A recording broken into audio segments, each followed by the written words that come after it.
From DisArt Productions, it's DIStopia.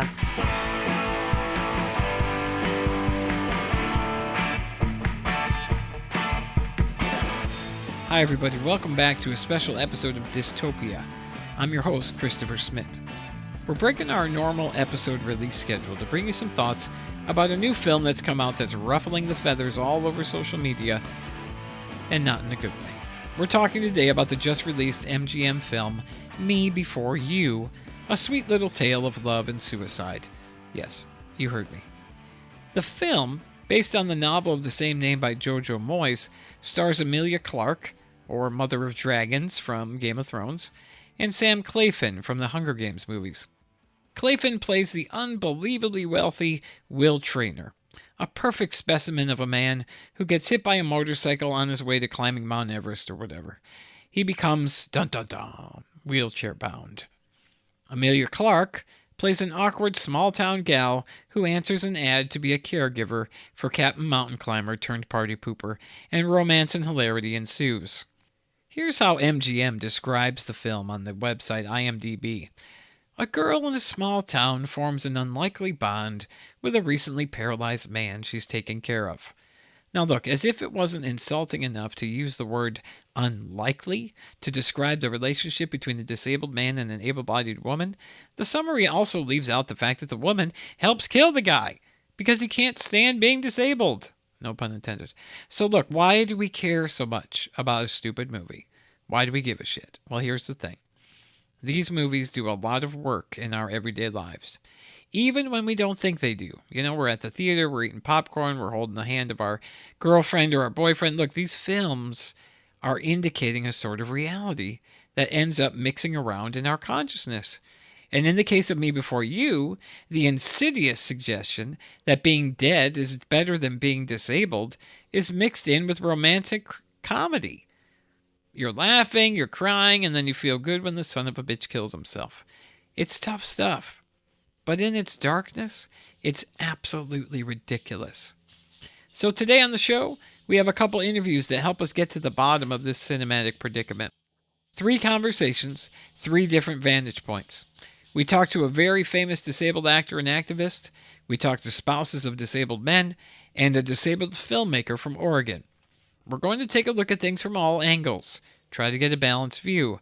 But I should warn you, in the end, just like for poor Will, things don't turn out that good.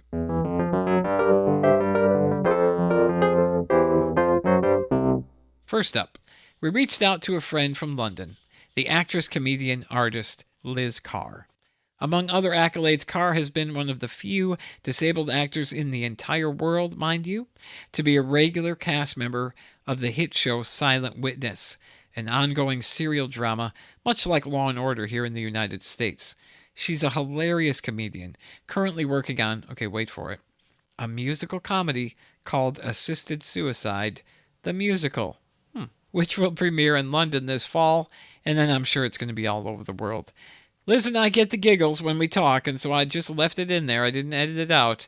But we had a great time talking about her very successful protest of Me Before You last week in London on the red carpet with her group Not Dead Yet. Enjoy.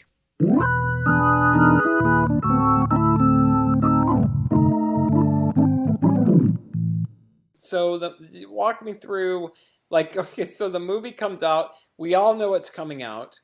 And it's like a tornado approaching, and we all know to take shelter. But then we all are, when I say we, all of us who take attention to this stuff, pay attention to, what's coming up the sort of imagination train for people. And this movie pops up. The book's been out for a while. It was on the New York Times bestsellers for a whole year. And then, 5 years. Right? Yeah, 5 years. Good Lord. It wasn't. I'm lying. I think it was 12 weeks. And you said 5 years. Yeah. So we know it's coming, but then how does everything get organized? What tips the boat for you guys?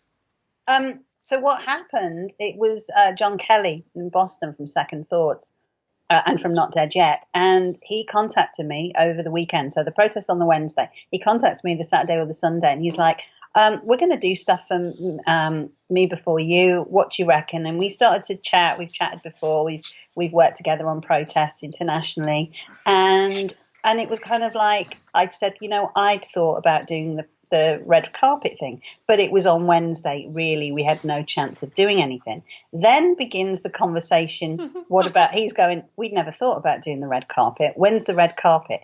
Oh, it's on Monday. It's 2 days. It's tomorrow. And so all systems, it was just this avalanche of, yes, we were all aware of it. Yes, I think particularly Not Dead Yet in the US were planning on doing something. And it was much more on their agenda. I knew about it, but I'd been working. It was just really funny. I'd sort of, we'd pottered about it in our Facebook. We have a secret Facebook group where we organise stuff. We had kind of been talking about it, but not really.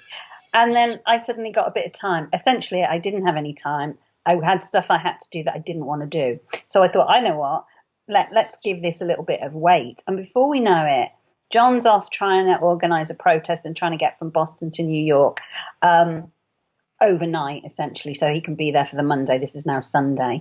And we're trying to get a protest out for the Wednesday, for the red carpet. And it's going to be in central London. I live in central London. And so then the call out went, firstly with a sort of an email group of people, and then into the message, the Facebook group. And it was kind of like, what do you reckon? Because I needed critical mass. I wasn't brave enough that I was going to do it just on my own. But really, critical mass, i.e. the numbers to make it possible, was like 3. I thought 3's fine. Three is critical mass. With the same... It's great. It is with us lot, because... Right. The weather's not been great, so it's quite cold. It was an evening. There was no notice. The logistics of getting our bodies with transport and PAs and assistants out and motivated in a short space of time. You have to get excited about 3 people in the same space that have, don't you think? It's a Herculean effort, man. It is. It's exactly what we're saying, and it's exactly what the film doesn't get. So once I had a couple of confirmed people and I knew that Joe, my partner, would be there come hell or high water, it was like, okay, let's do it. And then we have an amazing guy in Not Dead Yet UK called Brian Hilton, who takes images and just creates a lot of the images around what we're doing. And another guy, Martin Pagel, who's a great campaigner, very much going back 20, 30 years, has been at the forefront of the UK CRIT movement. And the 3 of us just went, let's create some images. Martin said, let's have a flyer. I'm going to write it tonight. He did it. I think I got the email about 4 or 5 in the morning. Brian, in the meantime, had taken the image of the film, and he was creating stuff around what Martin had written. Right. And before you know it, we had text. And what was amazing is that Brian had the vision, really, to make a meme of it for Twitter and social media. Right. That was kind of, this isn't a romance, this is a snuff film that says that we're better, dead than disabled, using their own imagery. And then people were coming up with the hashtag, let's use their hashtag, Live Boldly, which we were insulted by. Yeah. But also then somebody came up, I think it was Brian, came up with the Me Before Euthanasia. Right. And it's like, it was this incredible and very exciting, actually, whirlwind of ideas and creativity and passion and anger and collectivism, and that was it. And before you know it, we've got 3 people, then it's 4 people, then it's 5 people. We've got Dominic Evans, isn't it? Who's starting to tweet the meme, as are all of the people all over the world, and that it takes on this momentous kind of, just a momentum. And 2 things happened that haven't happened, I don't think, in a long time, if ever, is that we had a pretty high-profile protest backed up with social media. That's right. Torrent of social media. This wasn't just people on social media having a go. There was a very real thing to pin it on that got it in the press. Mm-hmm. But then the press just had to go on Twitter, and they had their stories written. Some people's stories had hardly anything to do with the protest. It was all about what people were saying on Twitter. So we now have this international protest where we're all on the same page and we're all angry at the same thing. And I don't know that anything's done that before. It's like, it feels like it's the final straw for lots of us, where whether you're angry that the character, the wheelchair using guy, not terminally ill, just disabled, decides to end his life at an assisted suicide clinic in Switzerland at Dignitas. Whether you're angry at that or you're just angry at the pity party and the bad representation of the whole film, it's brought people together at different levels of politics, at different levels of understanding, and we're on over a week now, and it has lost momentum. Well, and what I find really, like, I went to Live Boldly, and I was laughing and a little bit emotional because you have all this, like, bullshit celebrity fucking gossip, like, oh, here's what's her face from Game of Thrones, the Queen Daenerys or whatever the hell, and here she is with a bathing suit, oh, it's real, and then the guy and all the, oh, isn't he cute? But then, like, pinched into that river of crap, or floating in the river of crap is a bunch of us saying, this fucking sucks, get the hell, like, that's just beautiful. I was laughing, and then I was just astonished by the power of new media and what it allows us to do, and it doesn't seem to me, I guess, I'll give a nod to whoever's running that. They're not taking us out of it. No. They're not editing it at all. So, whatever. That happened with the protest. So the New York one just couldn't happen in time because it was overnight, and it didn't. But the online protest did, and now what's happening is the film came out on general release the 3rd, which is today. Yeah. But in the run-up, there have been sort of special previews, but also today, that's it. In Australia, it's in 2 weeks' time.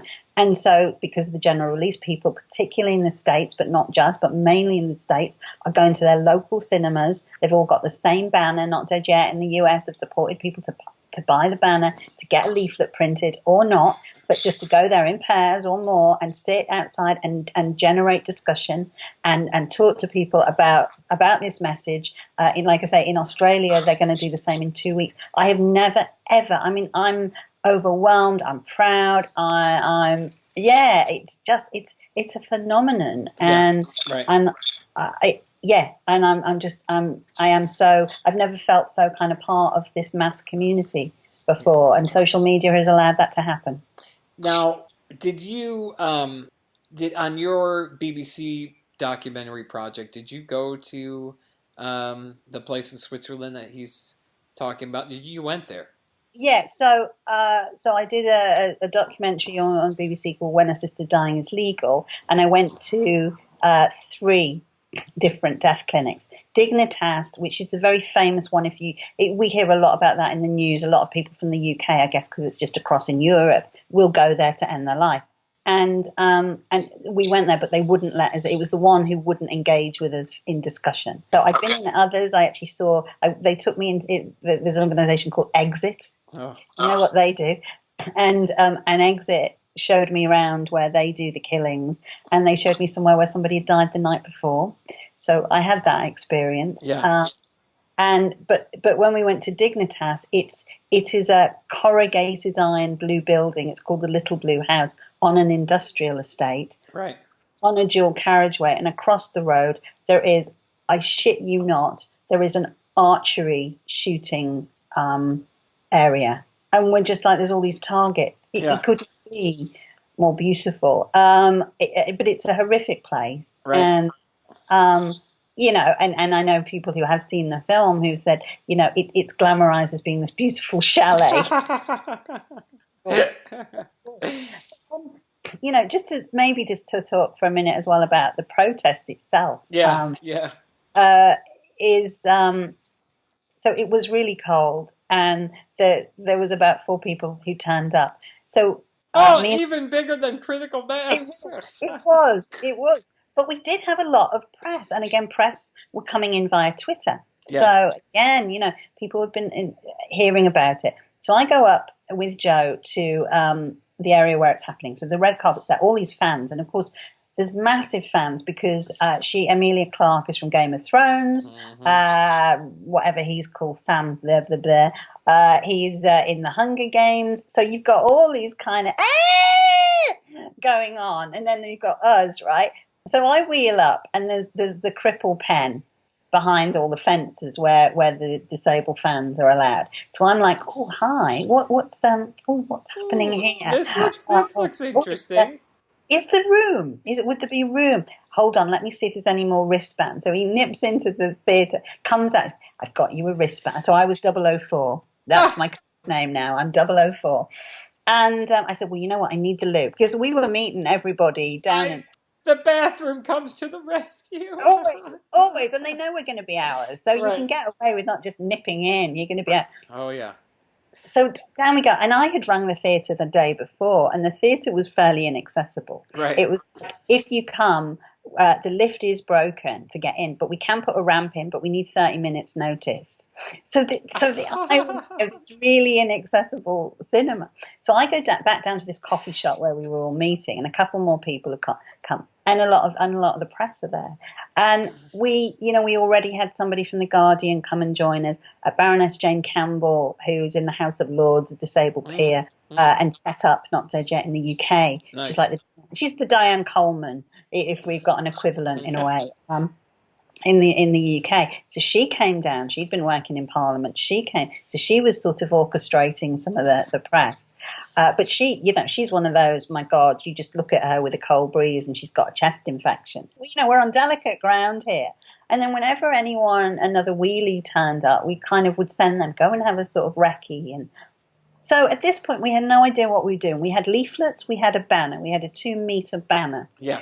And I guess my fantasy was that we rush onto the red carpet, 3 of us. You just needed 3 wheelies, and you hold the banner, and that would be it. It doesn't matter that you're only there for 30 seconds. Yeah, because you get the picture. Fuck it. That's right? all. Yeah. Yeah, it's not about longevity.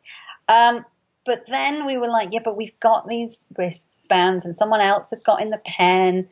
So we decided, because basically the pen was on one side and all the press were on the other. And of course, all the stars, we were on the red carpet, all the stars come and shake your hand. Right. So we all get in the pen. Most of us do. Jane Campbell stays outside to talk to people and do press. And so she can leave and whatever. But there's like 6 of us. And there's 3 Crips in the pen with us who are like hardened. They always go to the premieres. So they don't. That's always hard because you've got all these. Oh, I hope Amelia comes over, and we're all there. We don't even know who's in the film at this point, really. And we had our flyers, and our flyers kind of looked like the press for them. Right. And they're around. They're handing out books and free books and stripy stockings, because apparently she has these stripy stockings in it. Oh, yeah. They're handing out all that, and it's all so exciting. And then of course they all start to come. So now we're in the pen, and we've got a metal fence. So we're like, it's going to be really hard to run. But what if, we just start chanting when the big stars come? Because the press is exactly opposite. We've got the shot. I mean, yeah. We've got the banner, okay? But we don't know how long they're going to let us stay there. So this is what happened. So I think Amelia Clark, so the lead woman. And then we started to think, in a way, it's not about her. We don't know that we should. Do we wait for the big stars? And at the same time, the author, Jojo Moyes, was coming. And we were like, this is how ramshackle it was. We were like, that's who we need to get. Yeah, she's the one, yeah. It's the director or it's the author, and really it's the author and the screenwriter, Jojo. So this is what happened. And I was like, I felt sick for 24 hours beforehand. I mean, I felt so ill, knowing that we had to do it. I'd put myself out there saying I'd do it, but these things make me feel horrifically angry. I didn't want to leave the house. I'm like to Joe, I don't want to go. I don't want to go. I don't want to go out.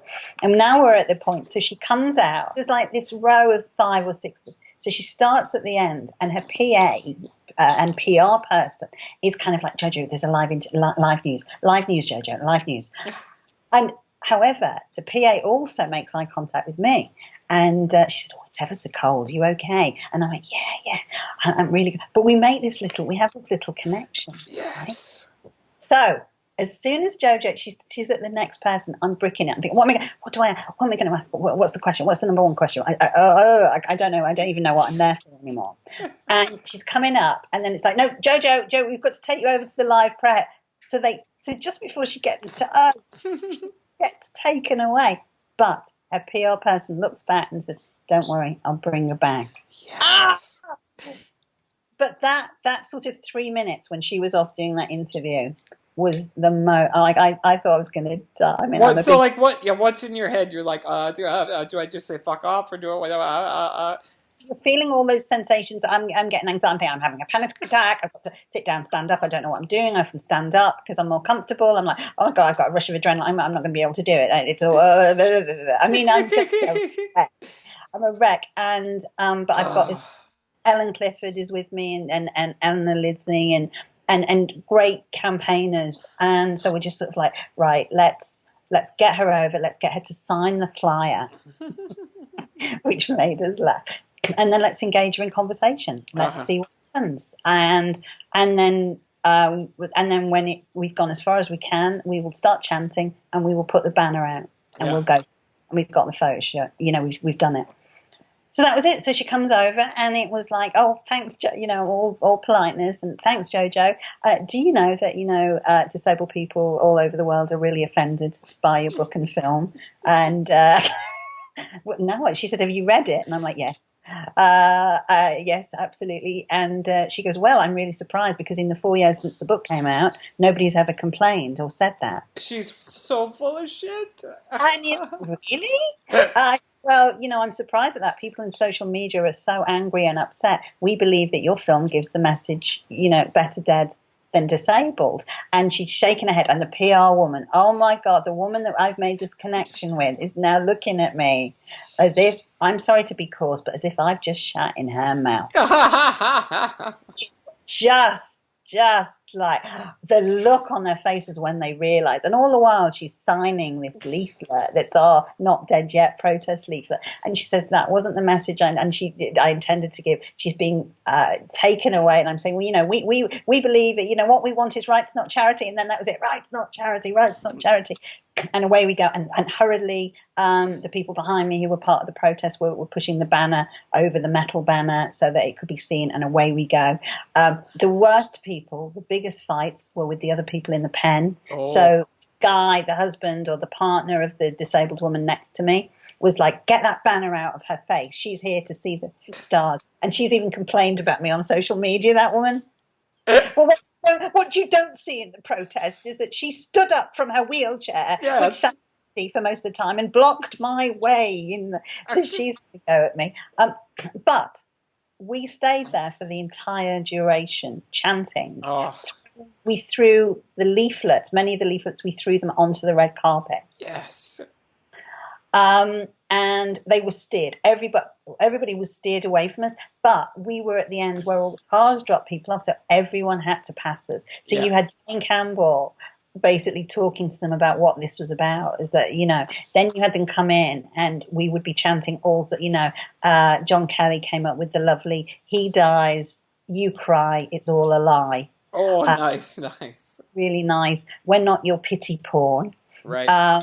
Me Before Euthanasia, A Sisters to Live, Not to Die, some of those as well. Yeah. And so we just kept that up for the next hour and had a presence. And they didn't get rid of us. That, you were saying that we haven't been down in any way, which I think is a great thing. We've been allowed to have this space. That's right. And that's good. I mean, when I'm not asking them to be censored, I just want them to think about what they're doing and how powerful. People are going, it's only fiction. Oh, it's only one person's choice and one person's story. No, it's about all of us. It's about all of us because of the power that it has. Oh, I mean, exactly, and that's the whole thing. Like I hear some people bringing up, well, what do you want to censor art? No, but we have to.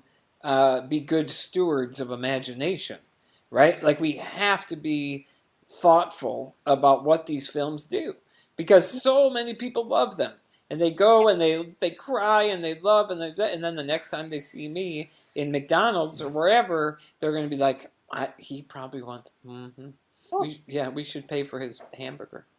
Right. Well, you might have read this, but Penny Pepper, a disabled writer, she went to watch it so that she could review it for The Guardian. Right. And she said she felt so self-conscious in there. Oh, yeah. And coming out, it was all very awkward because essentially this guy had a much less worse deal than she's got in life in a way, because she's lived for 50 odd years. As Fripp, he's only had 18 months of it, and he Right. wants to, she's lived it, not him.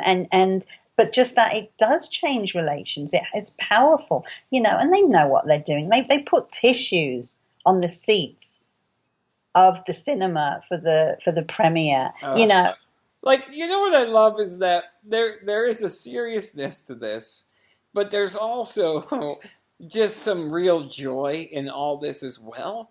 And like, obviously that's really one of the reasons I wanted to talk to you, not only because you were there, but because you've done both the serious with your work, because I think that work that you did with the BBC is it's phenomenally good. But then you're working on the musical Assisted Suicide, right? Or Assisted Suicide the musical. So there's something quite dark and twisted and brilliant and lovely and sad about all this stuff. But it also, it's helpful. It's funny, that so much stuff is coming together, because, when the musical comes out, I will get slagged off that I'm being irreverent about something that's so sensitive, possibly, and people, this is a serious subject, and suffering people, do I want people to suffer, and all. There will be the usual things that are claimed against those of us who oppose the legalization of assisted suicide. However, I've been a serious campaigner, and I've not just stepped up because it's fun. I've not just stepped up because it's the current thing. Right. I've been doing this work for, I've got a really sound grounding, and I'm very supported by a community of activists. So, I'm not just somebody who wants to make a funny thing because it's the thing to do. Yeah. I'm in a way, it's there because I'm angry at stuff like this. Right. That's right. And so I'm going to parody it and play with it and tell some truths and get out some anger. And, I think the whole piece is going to be one giant hour and a half of catharsis for me. Right. Yeah, exactly. Well, that's what art should be. It's all about catharsis, but... I don't know what it means, but because you're arty, I thought I'd better throw that in. Yeah, we're really arty here. But there is this sort of release, that we need. And I think, the heaviness of the topic and the heaviness of life being stopped, is so absurd that with enough context, there are these moments that I think are so vibrantly important, because I always see them as invitations into the conversation. Because somebody's going to look at, there was this Frontline documentary called The Suicidal Tourist. And I think it's about that. I think he goes to Dignitas, doesn't he? In fact, I have a song in the musical called Suicide. Oh, right, good. Okay, good. So some people look at that and they just say, oh, I'm just turned off by that. I can't think about it. It's terrible. But somebody comes to your musical, or somebody reads an article online that's got a little twist to it, and it's like, oh, okay. So if it's an invitation that people are attracted to, then you get more people thinking, right? I mean, yeah, it's amazing. I think, really, the film has been a gift to us because it's really not very complicated. It's very simple. I mean, it's a bad film. It's a bad film in terms of gender, in terms of class.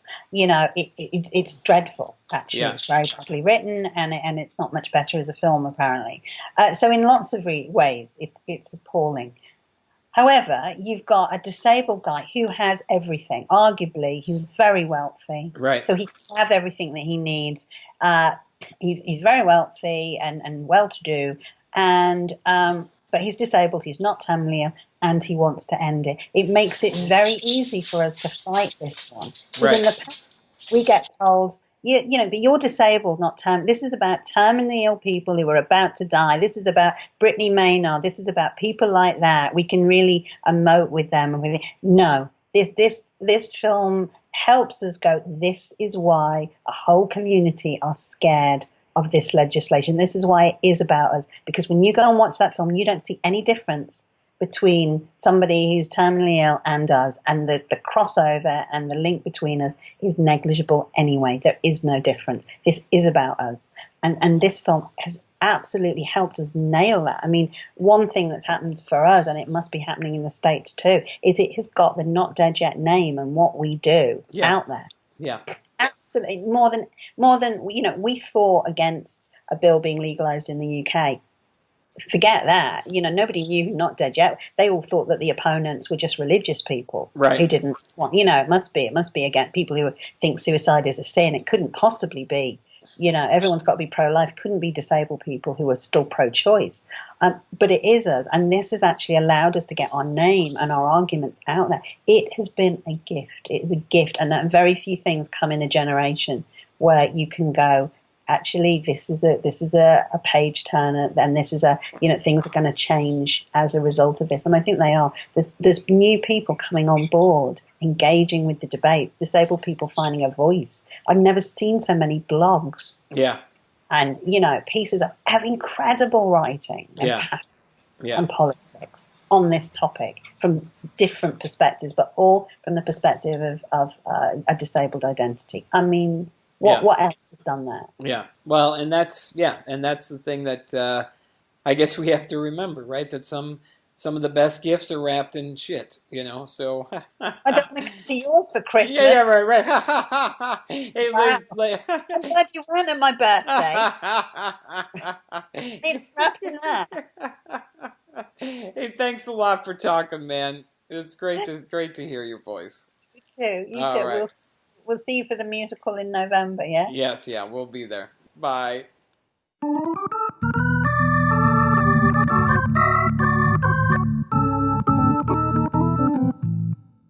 So much fun talking to Liz Carr. She has a very wonderful way of mixing the darkness and comedy of these peculiar things that happen in the world.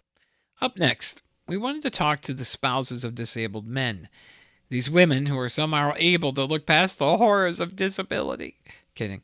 My brother Randy, a guy in a wheelchair just like me, and we have some fierce women in our lives, our wives. And here's what I did. I didn't want to get in the way. I didn't want to be that guy. So I just asked my wife of 20 years, Elizabeth Van Aragon, and my brother's wife of 25 years, Jill Smit, just to sit and talk about the film, its premise that death is better than disability, and the assumption the film makes about relationships between men and women when disability is around. Here's what they had to say.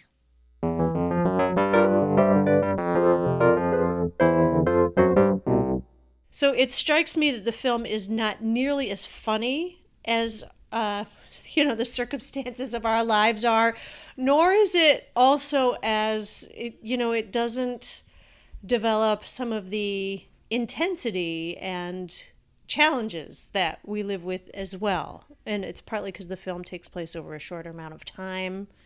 Chris and I have been married almost 20 years, and you guys... We've 25 years this summer. Yeah. Mm-hmm. So we have also had this duration of experience with a disabled partner. But one of the sides is just that a film is never going to capture sort of the everydayness of living with a disabled partner and some of the everyday ridiculously funny stuff of living with a disabled partner. So when I think about the experiences we've had together, so like one of the other funny things that I always remember is when we shared that hotel room in Tulsa and Randy was calling for you in the night. And because we have this pattern, Chris also will call for me to roll him because he can't roll himself.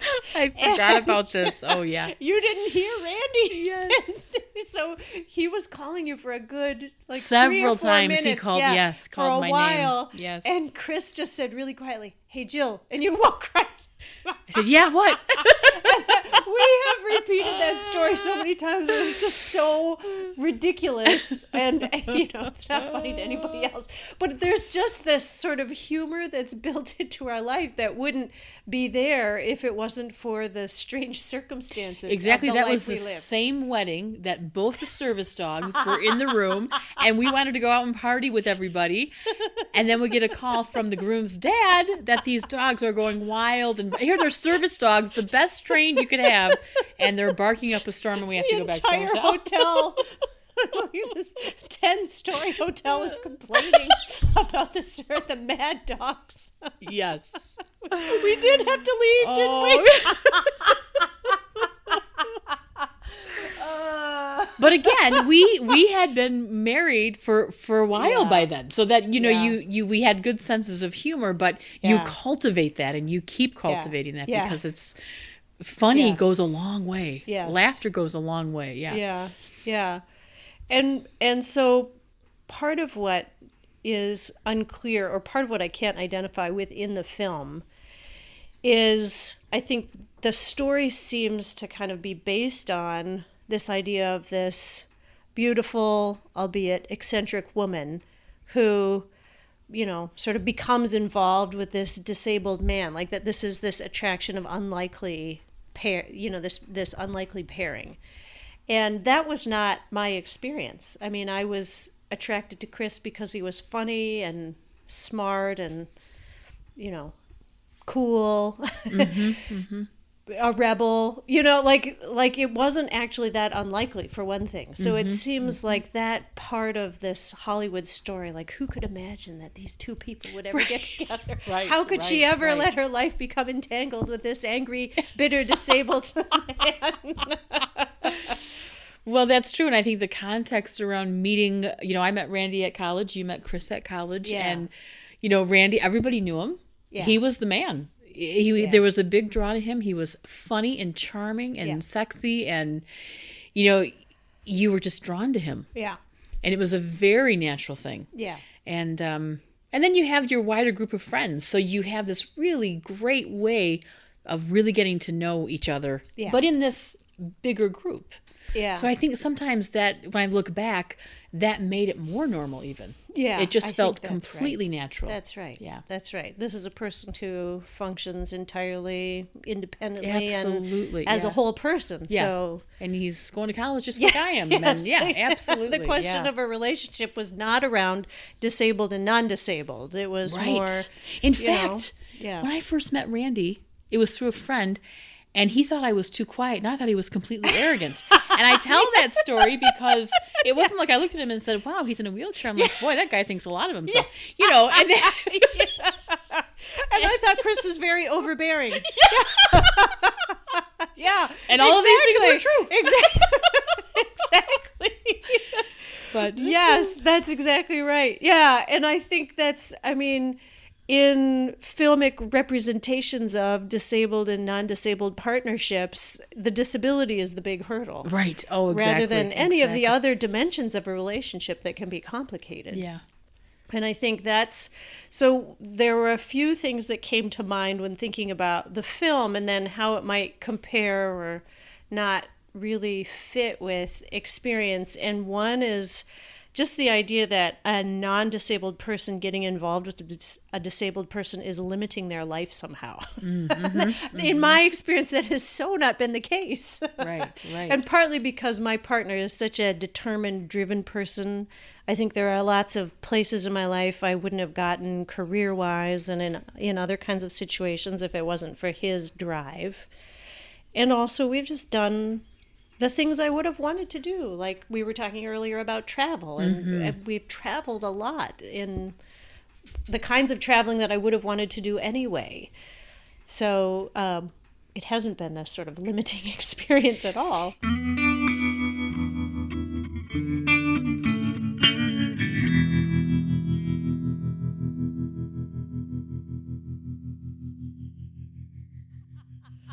No, but you were saying that, so those two characters really don't become real people, but that's also Hollywood. Yes, that's And right. so That's true in that's exactly I was right. reading some of Yeah. the, just some of the outrage about this film, thinking, well, how bad is this? I mean, it's Hollywood. Yeah. We're not getting everything we need from Hollywood, right? Right. But then I thought, further about this assisted suicide, and then it becomes about life and death. And we had talked a little bit about, fortunately, Randy's never been hospitalized. Yeah. But I think if he was, I think I would feel like I have to be there. Even though he can speak for himself, Yeah. I would want to be there every minute to make sure nobody's putting their own definition of Yeah. well-being or quality Yeah. of life in there. Yeah, the question of the value of a life. Yeah, definitely. Yeah, I think definitely. I became more aware of that this spring than I ever had been before. And that was Chris's first time being hospitalized as an adult, at least. And the first time, he was so sick he couldn't really speak for himself to describe how he was feeling or, the process of the illness. And I think that was the first time that I had really recognized the vulnerability of disabled people in those kinds of situations. and that there's a lot of assessment and judgment just about the value of another person's life. And then if you consider the possibility that someone just is nonverbal, that might not be able to speak, or like that's really haunting to me. I mean, who are any of us to judge the value of the life of another person simply because they don't have our same capacities? Right. So then if you have these media messages out there, right? Yeah. Confirming that, yes, indeed, they do have less value, then I started to understand how deep this really went. Especially someone as handsome and wealthy as the character in able-bodied the film. person playing the disabled right, person. Yes, all of that. Yeah. I think that's a fair point that has to be made at some point. Wealthy disabled people live a very different life than anybody who doesn't have the money they need. Right. You know, we're somewhere in the middle, but yeah. Well, see, this is one of the things that I would only be able to truly answer this if I saw the film. But from the reviews I read, I think she gives him some of his medication, and that's as much as she did. But she's beautiful. She, is a whole person. Say she did have to help him use the bathroom. Would she just, would that be it? The relationship would be over right then and there. I mean, it didn't go that way for us. Right. But, it's complicated. Or, would she be, there are other people who are really turned on by the idea of a disabled person, right? Like there are some disabled people who have no trouble finding lovers. Long-term relationship, a little bit different story. But, there's a kind of fetishizing of the different body as well, which is a totally different question. But, it's such a huge spectrum of interaction. I just think, the story sort of, talks about something that is actually pretty gritty, but it does it in such an idealized way. So it doesn't actually get to the true grit of. I don't think so. Yeah. I don't think it does. I don't know. I applaud anybody who's doing advocacy work for the disabled, because I feel like Randy and I have our story, and that's as far as I can speak to. That's exactly And everybody else has their own. Like we were talking about, the Smits and my side of the family have very healthy senses of humor. Yeah. And that has, and so do you, and so does your family. And that has carried us so far in so many ways. Yeah. So without that, I'm not sure what this would look like, No, I know. And I know. Yeah, no, that's essential, I think. Otherwise, you can't adapt to the And I would think that would be essential in any marriage, right? Well, yeah. You have to adapt to so many things to begin with. Absolutely. But these little... But, one of the other things we talked about was how our life just sort of rises and falls if we have good caregivers or not. Absolutely. And then as soon as I, as the wife, have to step in and fill that gap, things start to feel different and they get off balance pretty quickly. Yeah. The stress level goes up right away. That does make a huge difference. Or if there's a bad caregiver. Right? Yes. Yes. We have really good caregivers right now. And so just talking to you is feeling lighthearted. Yeah. But I think if we didn't have that, it might feel a little bit like... It's painful. That is exactly right. Because then I think that's one of the complications as well. And that too, I don't talk to people about it particularly, but I think the extent to which Chris's care or his needs can overtake my own needs is pretty, that can happen really quickly when we don't have good carers. Yeah. And then I find myself, sort of, the way I think of it is he becomes less disabled because I'm in his life, and I actually become kind of disabled. Like, it's not exactly the same thing, but I just think my life gets narrower and narrower in terms of what I'm able to do for myself, because I'm increasing what he's able to do for himself.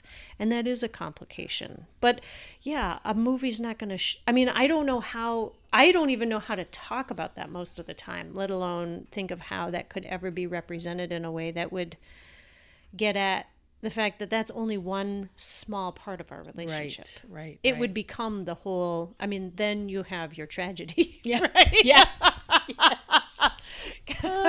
Comedy, tragedy, Shakespeare. Yes. Because then the next week it's better again. Yeah. You hire a good one, or they actually, anyway. Yeah. I kind of struggle with just wanting us to live our life. Yeah. Years ago we had this discussion, and Randy was talking about kind of showing other people what it means to have a full, abundant life as a disabled person. And I wasn't so much there. I'm like, I think you should just live your full, abundant life. Yeah.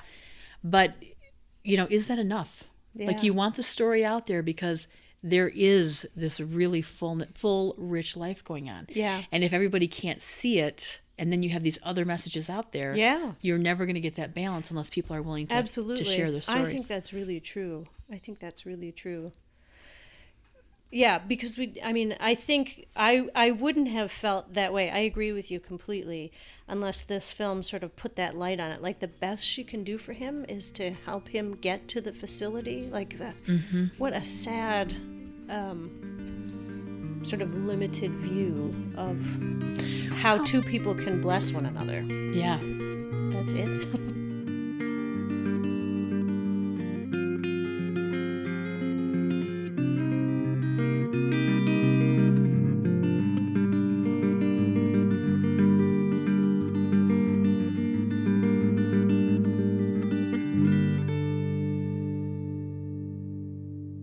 Some wisdom there from people living it with us, and it's been an adventure for both couples, and it's really cool to hear their voices. So my love to them. Okay, to wrap things up, we wanted to talk to a disabled filmmaker, someone who could offer us some ideas about alternatives to the formula being played out in Me Before You.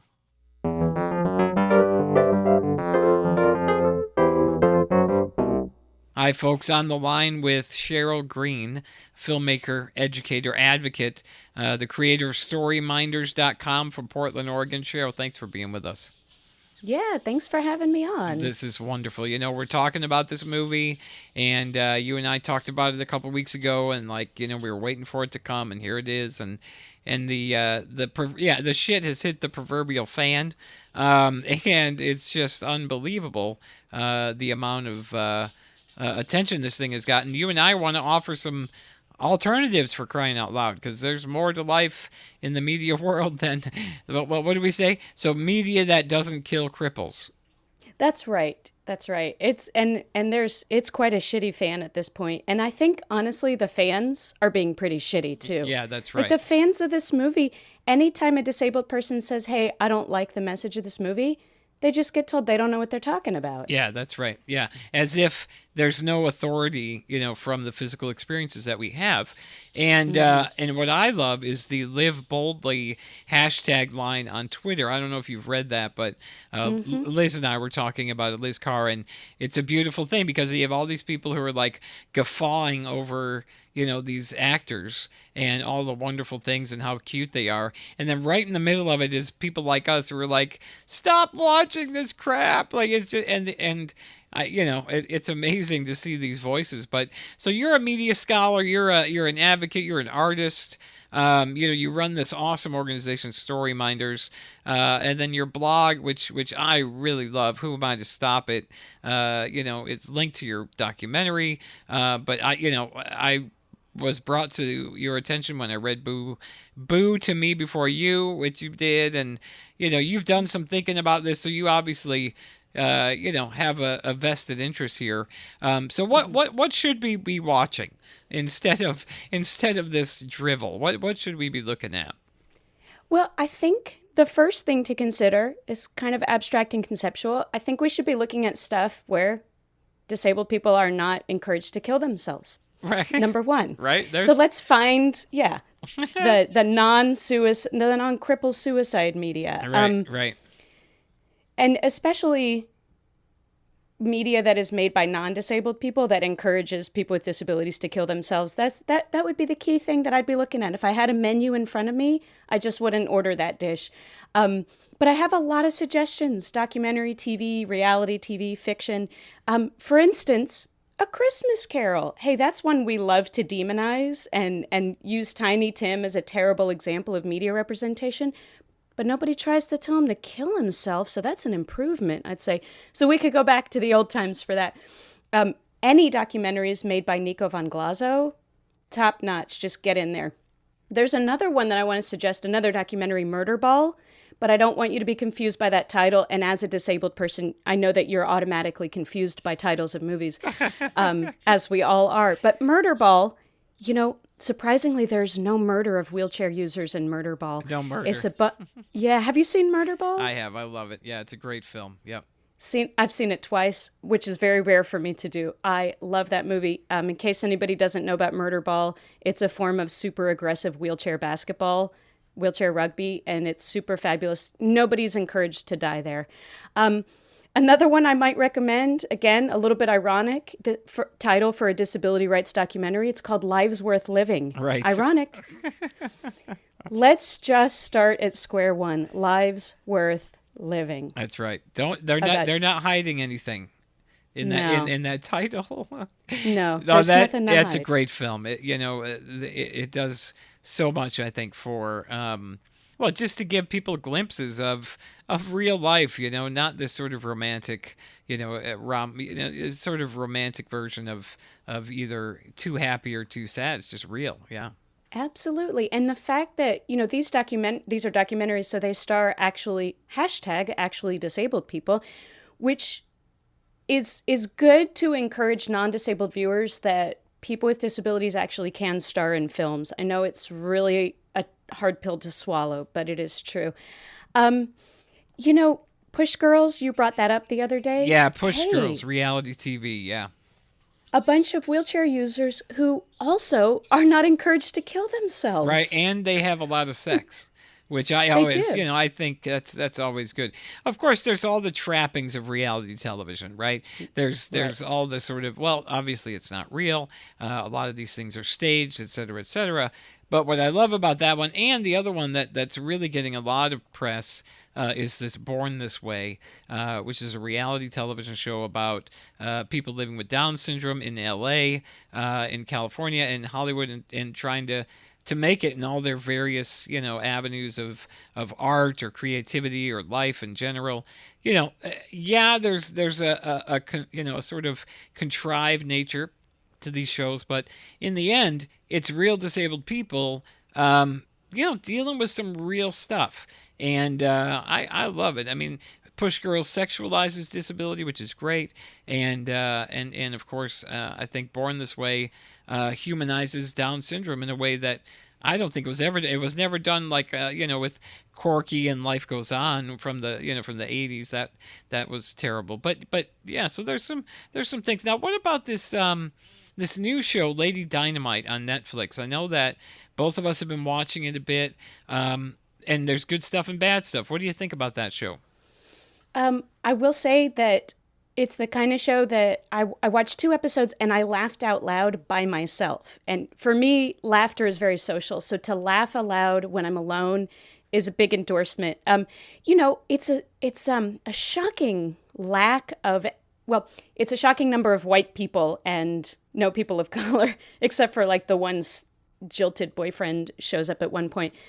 And it's weird because she seems to have neighbors who are people of color, but she has no friends who are people of color. But that part aside, it's surreal. And I love it when people with disabilities make surreal art, because a lot of people think that all of our art and media has to be educating, statistics. How many people in this country have my disability and diagnosis? And just educating about the features of a disability. And she doesn't do that.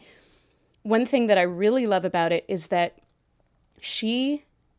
Maria Bamford, is as much the butt of the joke as her therapist in outpatient rehab is the butt of the joke. Her parents are the butt of a joke. Everybody.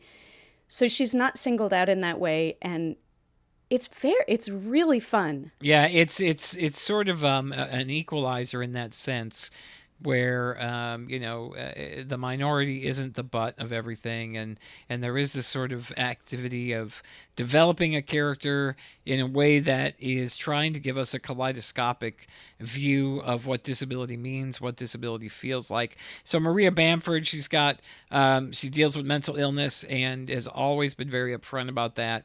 And what I love about the show is that in that surreal stuff that you're talking about, what I love about it is that it feels to me like she's offering a glimpse of what her thought process might be, and does that in a way that is non-threatening.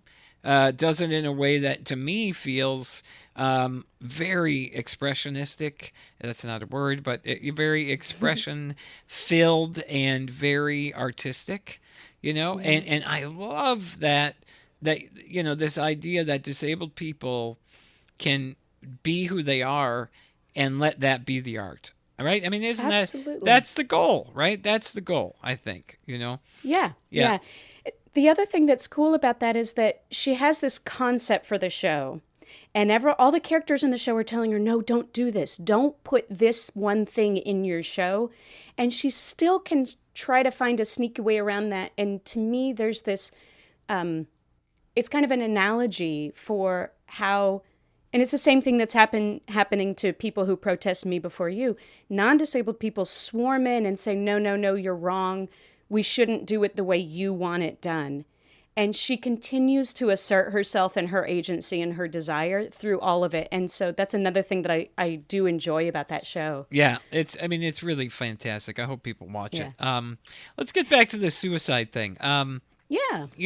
Here's the deal. Suicide, as you are obviously documenting in your movie, you've mentioned already that, some people talk about it. It's part of people's life, part of people's decisions. I have issues with it because of how it's enforced on people. But why don't you just talk a little bit about that as we wrap up, Sure. the suicide, the role of suicide in the disabled life and how that works with your work. Oh boy, that was a bunch of questions at once. Yeah. Sorry. Well, my movie, as I was thinking about Me Before You, I was thinking about how much my documentary has mentions of suicide in it. But there's some key differences. Number one, it's actually disabled people talking about their own desires to commit suicide and their own attempts to commit suicide. And they were unsuccessful attempts because they're in the documentary. And to me, that's different. That's them revealing their lived experience of acquiring disability from traumatic brain injury. And for them, the context around it is a loss of identity, a loss of skills, being abandoned by their friends, being isolated and humiliated and embarrassed. And those are things that are context around it. In the case of this fictionalized film, the context we're given is from the non-disabled perspective. Hey, I know what. Let's have this really good-looking guy who lives in a castle and has tons of money. Let's have him want to kill himself, even though he gets a hot girlfriend, too. I mean, and it's this idea that you see played out in people's daily lives, which is, I would rather be dead than have to be in a wheelchair. Oh, I would kill myself if I were stuck like that. Oh, you're so brave to want to live as a disabled person. And there's not enough balance. And so that's one of the big problems of it. I don't have a hard... Let me just say this. I'm not a fan of assisted suicide the way it is, because it is given as an option to people without a terminal illness, because providers and lay people think that it would clearly be better to be dead than to be disabled. And I can't support assisted suicide when it's got that element to it. And Jojo Moyes, her defense that, well, no, this is a man being autonomous and making a choice for himself. Give me a break. Not a reasonable defense. It's, again, because there's no balance. Until you also make a film where a disabled guy chooses something that's not death. Yeah. Okay, then maybe I'll take your defense. Yeah, that's right. I mean, and I like, there have been other films that have quads in it that do it really well. I mean, I think that the French film Intouchables is one of those films that the guy's struggling. He can't he can't figure it out. He's feeling down. He gets a friend who helps him to think out of it.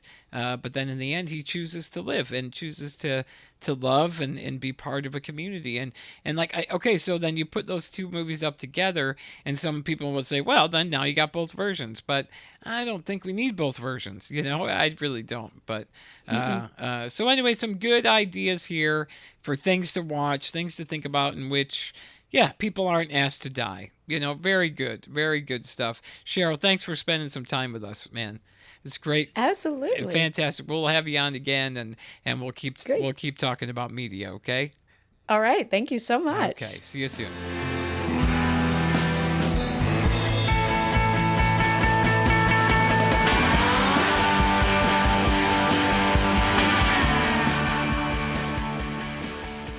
Great to talk to Cheryl. I'm sure we'll be talking to her again. Look, if you haven't checked out her website, whoamiitostopit.com, do so. It's a smart blog, great podcast, just really intelligent criticism coming from a very intelligent and funny person. So that's our show. It's your choice now. Do you want to go see this movie? Well, make up your mind. Or maybe let other people see it. All right, thanks for listening.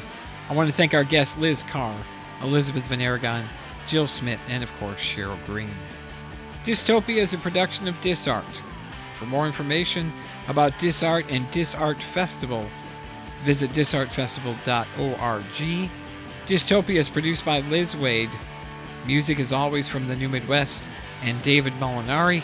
We get help every week from DisArt's managing director Jill Vinn. I'm your host Christopher Smit. Talk to you soon.